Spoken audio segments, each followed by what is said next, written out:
और इसके अंदर तमाम सियासी जमातों की जो क़यादत है उसको बाकायदा दावत दी गई थी कि आप तशरीफ लाएं, ताकि हम आपको यह बता सकें कि पाकिस्तान के अंदर इस सिक्योरिटी की क्या सूरत हाल है, इंडिया की तरफ से हमें क्या क्या थ्रेट्स है, और पाकिस्तान को पॉलिटिकली इस मुश्किल वक्त में क्या करना चाहिए, और पाकिस्तान को समाजी तौर पे भी इस मुश्किल वक्त में क्या करना चाहिए, हमें सोशल मीडिया पे किस किस्म की एक्टिविटी रखनी चाहिए, हमें मुल्क के अंदर यूनिटी कैसे कायम करनी रखनी चाहिए। और इसके साथ साथ ये जो बलूचिस्तान की सूरत हाल है, जिसके अंदर कलात में कल हमले शुरू हुए और कुछ दहशतगर्द कलात के अंदर दाखिल हुए और उन्होंने वहां पे 3 इमारतों को आग भी लगा दी, और उस इतलाक से पहले बाबा बनारस की तरफ से एक रिपोर्ट इंडिया की तरफ से आ गई थी, बल्कि रिपब्लिक टीवी की तरफ से भी रिपोर्ट आ गई कि कलात के ऊपर दहशतगर्दों का कब्जा हो गया। तो ये खबर किस हद तक दुरुस्त थी, किस हद तक गलत थी, और ऐसी खबरें सिर्फ इंडिया के अंदर से क्यों नशर होती हैं, और दहशतगर्द किस तरह कलात पहुंचे थे और वहां पे उन्होंने क्या क्या कार्रवाई की, और उसके बाद एफसी के जवानों ने वहां पहुंच के क्या कार्रवाई की, और फिर दहशतगर्द फरार कैसे हो गए, किधर चले गए और क्यों चले गए, ये सारी तफसीलात आज की जो ब्रीफिंग है इसमें सियासी जमातों को बतानी थी।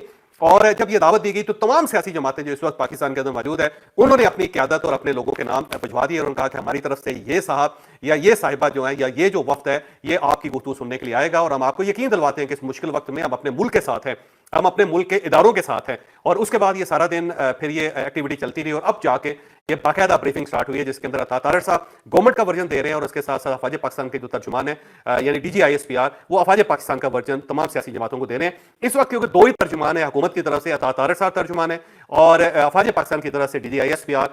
वो तर्जुमान है, तो दोनों तर्जुमान इस वक्त मौजूद है और सियासी जमातों को ब्रीफिंग दे रहे हैं। लेकिन पाकिस्तान तहरीक इंसाफ ने इस ब्रीफिंग में शामिल होने से साफ इनकार कर दिया था। उन्होंने कहा जी हम इस ब्रीफिंग के ऊपर रिलाय नहीं करते, हम इसको ज्यादा सीरियस नहीं लेते, आपको चाहिए कि एक ऑल पार्टीज कॉन्फ्रेंस बनाएं, और ऑल पार्टीज कॉन्फ्रेंस के अंदर भी पाकिस्तान तहरीक इंसाफ का यह मुतालबा है कि इमरान खान साहब को जरूर दावत दी जाए, इमरान खान साहब को पे रोल पे रिहा किया जाए और उन्हें फिर उस ऑल पार्टीज कॉन्फ्रेंस के अंदर बिठाया जाए, और साथ साथ ये भी कि जो तमाम बड़ी पार्टीज हैं उनके सरबराहों को वहां होना चाहिए, यानी मियां नवाज शरीफ साहब को पाकिस्तान मुस्लिम लीग नून की तरफ से होना चाहिए, और UUIF की तरफ से मौलाना फजलुर रहमान साहब को होना चाहिए, और बिलावल भुट्टो साहब को पाकिस्तान पीपल्स पार्टी की तरफ से होना चाहिए। और अगर ये तमाम बड़े लीडर्स आते हैं तो फिर इमरान खान साहब को जेल से निकाल के उनको इस जो APC है उसका हिस्सा बनाया जाए, और अगर दूसरे लीडर्स नहीं भी आते तब भी इमरान खान साहब जो है उनके बगैर आप ये जंग नहीं लड़ सकते। तो पाकिस्तान तहरीक इंसाफ की तरफ से एक ही मुतालबा है कि ऑल पार्टीज कॉन्फ्रेंस होनी चाहिए और उसके अंदर इमरान खान साहब को पे रोल पे रहा करके वहां लाना चाहिए, और फिर उसके बाद ही पाकिस्तान ये जंग लड़ सकेगा, पाकिस्तान बयानिए की जंग जीत सकेगा, पाकिस्तान पूरी कौम को इकट्ठा कर सकेगा। और अगर इमरान खान साहब नहीं आते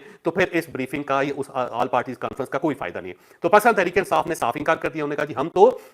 आपकी गुफ्तगू सुनने के लिए तैयार नहीं है, और जो अता तारड़ साहब हैं वो हमारा लेवल नहीं है, और DGISPR जो है वो भी हमारा लेवल नहीं है, हमारा लेवल जरा बुलंद होना चाहिए। यानी कि आप ये समझ लें कि गौहर खान साहब हैं या उमर अयूब साहब हैं या सलमान अकबर राजा साहब हैं जो पार्टी की तरफ से, शिबली फराज साहब हैं या फिर हमद रजा साहब हैं, तो इन सब का जो लेवल है वो यही है कि या तो सदर साहब से मिलेंगे या प्राइम मिनिस्टर साहब से मिलेंगे और उसके साथ साथ आर्मी चीफ से मिलेंगे, या फिर तमाम अफवाज पाकिस्तान के जो सरबराह हैं उनके साथ इनकी मुलाकात हो सकती है, और वो अगर इनको ब्रीफ करें तो फिर हो सकता है ऐन मुमकिन है कि उनके सामने पेश हो जाए, चले जाए, वरना उनसे नीचे नीचे जो कोई शख्स है, कोई ओहदेदार है, वो पाकिस्तान तहरीक इंसाफ के लिए काबिल कबूल नहीं है। तो पाकिस्तान तहरीक इंसाफ जो मुल्क की सबसे बड़ी पार्टी है, कोई शक नहीं कि कौमी असम्बली के अंदर, सेनेट के अंदर इनकी अक्सरियत है, सबसे ज्यादा वोट इन्होंने हासिल किए, लेकिन जो पाकिस्तान की सिक्योरिटी की ब्रीफिंग है जिसके अंदर गवर्नमेंट का भी नुमाइंदा है और जिसके अंदर अफवाज पाकिस्तान का नुमाइंदा भी है, उसके अंदर शरीक होने से पाकिस्तान तहरीक इंसाफ ने साफ इनकार कर दिया। तो ये एक खबर है जो आपके सामने हम शेयर करते जाते हैं। वैसे तो खबर सारा दिन टेलीविजन के ऊपर चलती रही, लेकिन इसके अंदर जो एक ट्विस्ट है वो ट्विस्ट ये है कि इससे पहले पाकिस्तान तहरीक इंसाफ ने एक बाकायदा मीटिंग की थी, और उस मीटिंग में पाकिस्तान तहरीक इंसाफ की सारी क़यादत भी शामिल थी, और फिर कुछ लोगों का ये कहना है कि इमरान खान साहब की तरफ से भी पैगाम आया था। अब इमरान खान साहब की तरफ से कैसे पैगाम आया ये तो ज़ाहिर पार्टी ही बता सकती है कि कैसे आया, और हम अपना ड्रोन भेजेंगे किसी दिन अडयाला जेल, और वहां से फिर हम आपको ये बताएंगे कि कौन कौन लोग हैं जो वहां से इमरान खान साहब की सहूलतकारी करते हैं, और बाहर से कौन कौन लोग हैं जो जेल के अंदर इमरान खान साहब तक मालूमात पहुंचाते हैं। तो इंशाल्लाह ताला हमारा ड्रोन किसी न किसी दिन आपको ये चीजें बताएगा, बल्कि कुछ फुटेजेस भी दिखा देगा कि जिसके अंदर वो लोग जो पैगाम लेके जा रहे होते हैं या वो लोग जो पैगाम लेकर बाहर आ रहे होते हैं, वो सब आपके सामने हम रख देंगे इंशाल्लाह किसी न किसी दिन। लेकिन बहरहाल इमरान खान साहब की तरफ से भी ये पैगाम आया कि आपने इस ब्रीफिंग में शामिल नहीं होना, और उसकी बुनियादी वजह यह है कि पाकिस्तान तहरीक इंसाफ की क़यादत को और इमरान खान साहब को यह खदशा है, और अलीमा खान साहब को भी खदशा है कि अगर हमारी पार्टी अफवाज पाकिस्तान के साथ राब्ते में आ गई या गवर्नमेंट के साथ राब्ते में आ गई तो फिर इमरान खान साहब का केस लंबा हो जाएगा, इमरान खान साहब फिर जेल से बाहर नहीं निकल सकेंगे, या APC की फार्म में भी उसी के चक्कर में भी इमरान खान साहब को बाहर नहीं निकाला जाएगा। तो पाकिस्तान तहरीक इंसाफ ने यह फैसला किया कि हमने किसी ब्रीफिंग में शरीक नहीं होना, और अगर ज्यादा से ज्यादा कोई ब्रीफिंग पार्लियामेंट के अंदर हुई तो उस वक्त भी हम सोचेंगे, जरूरी नहीं है कि हम उस ब्रीफिंग के अंदर भी जाएं। तो ये पाकिस्तान तहरीक इंसाफ का फैसला है। इसके साथ साथ सलमान अकबर राजा साहब क्योंकि लंदन में है, तो वहां पे उन्होंने एक इजहार किया, और इजहार बड़ा दिलचस्प, उन्होंने कहा जी हम गवर्नमेंट के साथ नहीं है, लेकिन हम अफवाज पाकिस्तान के साथ हैं। तो पहली मरतबा पाकिस्तान तहरीक-ए-इंसाफ की तरफ से अफवाज पाकिस्तान की हिमायत का ऐलान किया गया। इससे पहले ये जो अफवाज पाकिस्तान थी, इसको ये दुश्मन समझते थे अपना, और ये जो आर्मी चीफ है, इनको ये याह्या खान पार्ट 2 कहते थे, और साथ साथ ये भी कहते थे कि जेल के अंदर एक कर्नल साहब बैठे हुए हैं जो इमरान खान साहब के साथ हमारी मुलाकात नहीं होने दे रहे, और बार बार ये कहा जाता था कि इंकलाब को दावत दे रहे हैं, और अगर अवाम बाहर निकल आए तो फिर अवाम को समेटना, कंट्रोल करना इतना आसान काम नहीं होगा। तो हमेशा अफवाज पाकिस्तान को इल्जाम दिया जाता था, अफवाज पाकिस्तान से डिस्टेंस पे रहा जाता था, अफवाज पाकिस्तान को अपना दुश्मन समझा जाता था। लेकिन अब बहरहाल पाकिस्तान तहरीक इंसाफ की क़यादत की तरफ से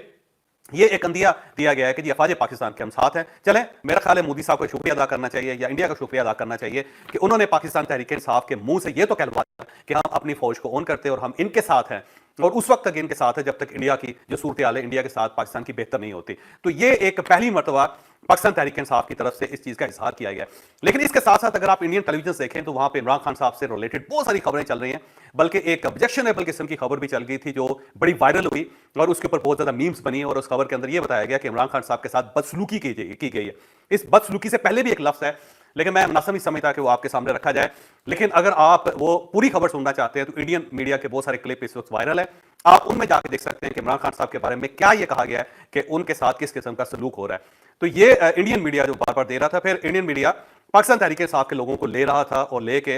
उनकी गुफ्तगू भी सुना रहा था अपने पूरे इंडिया के अंदर, और वो एक दूसरे के साथ बाकायदा दस्तों गिरबान हुए हुए थे, और पाक फौज के खिलाफ भी बात कर रहे थे, पाकिस्तान के खिलाफ भी बात कर रहे थे, रियासत के खिलाफ भी बात कर रहे थे, गवर्नमेंट के खिलाफ भी बात कर रहे थे, और ये सारी बातें इंडियन मीडिया के अंदर चल रही थी, और फिर उसके क्लिप्स बन के वो पूरी दुनिया के अंदर वायरल हो रहे थे, और उनको बाकायदा ट्रांसलेट करके पूरी दुनिया को बताया जा रहा था कि पाकिस्तान की जो सबसे बड़ी सियासी जमात है उसको भी अपनी फौज के ऊपर एतमाद नहीं है। तो इस सारे सिनेरियो के अंदर अगर सलमान अख्तर राजा साहब ने अपनी फौज को ऑन किया है और उन्होंने ये डिक्लेयर किया है कि जी हम फौज के ऊपर बिलीव करते हैं, उसके ऊपर यकीन करते हैं, लेकिन हमें गवर्नमेंट के ऊपर यकीन नहीं है, तो चले, तो ये भी मेरा ख्याल है एक बहुत बड़ी तब्दीली है, और इस तब्दीली पे मोदी साहब का शुक्रिया अदा करना चाहिए कि आपकी वजह से चले पाकिस्तान तहरीक इंसाफ को अफवाज पाकिस्तान नजर तो आई, और उन्होंने इनको अच्छा कहना तो शुरू किया और उनकी हमायत का ऐलान तो किया। ये भी मोदी साहब का बहरहाल क्रेडिट है, और हमें उन्हें ये क्रेडिट देना चाहिए। अब हम इस खबर की तरफ आते हैं जिसके लिए हमने ये स्पेशल वीला किया है। देखिए, कल की रात भी बहुत सेंसिटिव थी, और कल भी एक वक्त ऐसा आया कि हाई अलर्ट हुआ, और उसके वक्त सारी लाइटें ऑन हो गई, सारे कैमरे ऑन हो गए, और फिर सरहद की सारी सूरत हाल का जायजा लिया। 3-4 घंटे ये सूरत हाल वहां पे जारी रही जीएचक्यू के अंदर, लेकिन फिर उसके बाद अमन हो गया, सुकून हो गया, और कल की रात जो इत्मीनान के साथ गुजर गई। आज की रात 10 बजे के बाद फिर दोबारा इस किस्म की सूरत हाल पैदा हो गई। हमारे एक दोस्त मुल्क है चीन, और उसका सैटेलाइट इस वक्त इंडिया के ऊपर फोकस करके बैठा हुआ है, और उसका जो फोकस है वो एयर स्ट्रिप्स हैं, या वो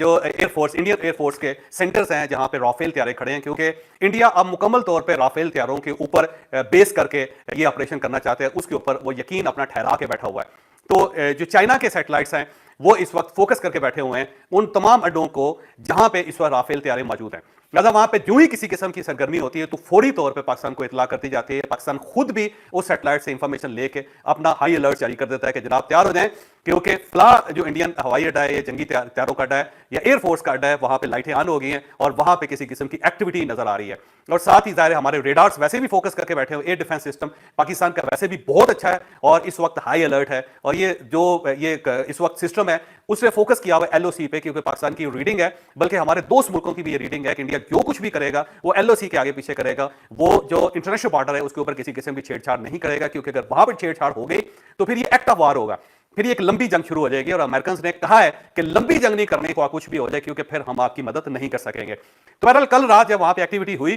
तो उसके बाद बहुत ज्यादा पाकिस्तान के अंदर भी फौरन तौर पे एक्टिविटी शुरू हो गई। और आज जब 10 बजे के बाद वहां पे कुछ एक्टिविटी नजर आई तो हमारे दोस्त मुल्क चाइना ने पाकिस्तान को बता दिया कि भाई साहब जाते हो, वहां पे कुछ ना कुछ हो रहा है। और जब कुछ ना कुछ हो रहा होता है तो फौरन यहां पे फिर हाई अलर्ट जारी कर दिया जाता है। फिर जीएचक्यू के अंदर फौरन लोग पहले भी वहीं पे मौजूद होते हैं, लेकिन बाकी लोग भी वहां पे पहुंच जाते हैं। और इसके साथ साथ एयरफोर्स, क्योंकि हाई अलर्ट है एयरफोर्स, और उनके पायलट्स अपने जहाजों के अंदर बैठे हुए हैं, बस उन्होंने जहाज स्टार्ट करना होता है और उसके बाद निकल जाना होता है, पीछे से कमांड जो उनको मिलना शुरू हो जाती है। तो वो भी हाई अलर्ट है,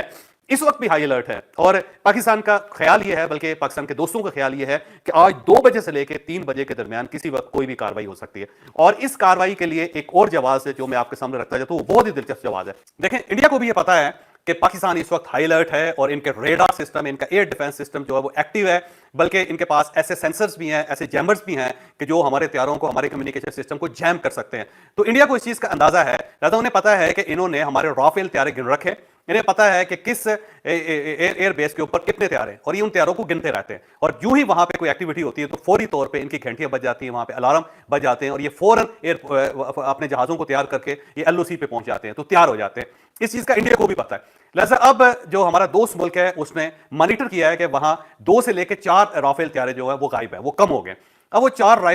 राफेल तैयारे या फिर 2 राफेल तैयारे जो हैं वो इंडिया ने किस साइड पे पार्क कर दिए हैं, कहां ले गए हैं, ये एक मिस्ट्री है। और इस मिस्ट्री से ये अंदाजा लगाया जा रहा है कि हो सकता है कि किसी वक्त भी इंडिया इन तैयारों के जरिए पाकिस्तान के ऊपर अटैक कर दे या फिर वो एलओसी की तरफ चल पड़े। और उसकी बुनियादी वजह यह है कि जब आपके तैयारे मिसिंग हो तो इसका मतलब यही लिया जा सकता है कि इंडिया ने उसे किसी और जगह शिफ्ट कर दिया है। और इस शिफ्टिंग के लिए उसने कोई बाकायदा बंदोबस्त किया है जिसका सरेदस्त से मालूम नहीं हो रहा कि क्या बंदोबस्त हो सकता है उसके लिए, कि किस तरह उन्होंने ये तैयारे जो एक जगह से दूसरी जगह शिफ्ट किए। लेकिन बहरहाल जो इस वक्त वहां पे जो एयर स्ट्रिप्स हैं उनके अंदर से 2 से लेकर 4 तक, एग्जैक्ट फिगर मैं आपको नहीं दे पा रहा और ना मैं देना चाहता हूं, तो एग्जैक्ट फिगर उसकी जो भी है उसको आप छोड़ दें। बस आप ये समझ लें कि 2 से लेकर 4 के दरमियान तैयारे हैं जो इस वक्त जो उनकी एयर स्ट्रिप्स थी उनसे गायब हैं, कहीं दाएं बाएं हैं। जो दाएं बाएं किया गया तो उसका मतलब ये है कि वो इन तैयारों के जरिए पाकिस्तान के ऊपर अटैक करना चाहते हैं और यूं ही ये तैयारे फ्लाई करेंगे तो उसके बाद बाकी तैयारे भी फ्लाई करना इंडिया से शुरू हो जाएगा। तो इसके साथ ही पाकिस्तान ने फिर हाई अलर्ट यहां पर जारी कर दिया है और इसके साथ साथ पाकिस्तान की अपनी एक रीडिंग है और पाकिस्तान के दोस्त मुल्कों की रीडिंग भी यही है